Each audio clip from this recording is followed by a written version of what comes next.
कार्तिक मास महात्म में अध्याय 10। राधे राधे भक्तों, कैसे हैं आप लोग। आशा करती हूँ अच्छे होंगे और भगवान से कामना करती हूँ कि आपका हर दिन शुभ और मंगलमय हो। प्रिय भक्तों, आज के अध्याय में नारद जी राजा पृथु को बता रहे हैं कि जब भगवान शंकर ने अपने मस्तक के तेज को क्षीर सागर में डाला तो उस समय क्या हुआ। तो आप इस कथा का श्रवण अंत तक कीजिएगा और अगर आप मेरे चैनल पे नए हो तो मेरे चैनल को सब्सक्राइब करना बिल्कुल भी मत भूलिएगा। तो चलिए बिना विलंब के हम आज के अध्याय को प्रारंभ करते हैं।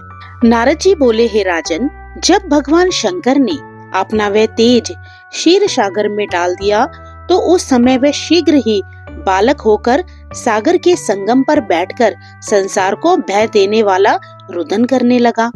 उसके रुदन से संपूर्ण जगत व्याकुल हो उठा, लोकपाल भी व्याकुल हो गए, चराचर चलायमान हो गया। शंकर सुवन के रुदन से संपूर्ण ब्रह्मांड व्याकुल हो गया। ये देखकर सभी देवता और ऋषि मुनि व्याकुल होकर ब्रह्मा जी की शरण में गए और प्रणाम कर उनकी स्तुति करने लगे। उन सभी ने ब्रह्मा जी से कहा, हे पितामह, यह तो बहुत ही विकट परिस्थिति उत्पन्न हो गई है। हे महायोगिन, इसको नष्ट कीजिए। देवताओं के मुख से इस प्रकार सुनकर ब्रह्मा जी सत्यलोक से उतरकर उस बालक को देखने के लिए सागर तट पर आए।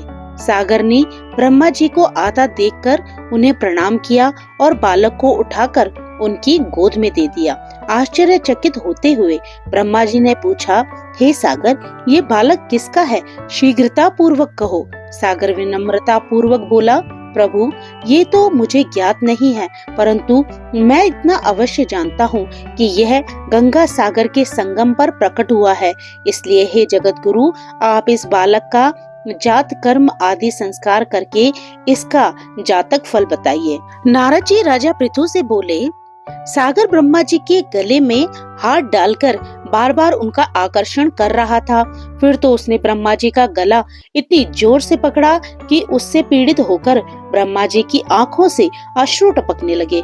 ब्रह्मा जी ने अपने दोनों हाथों का जोर लगाकर किसी प्रकार सागर से अपना गला छुड़वाया और सागर से कहा, हे सागर, सुनो, मैं तुम्हारे इस पुत्र का जातक फल कहता हूँ।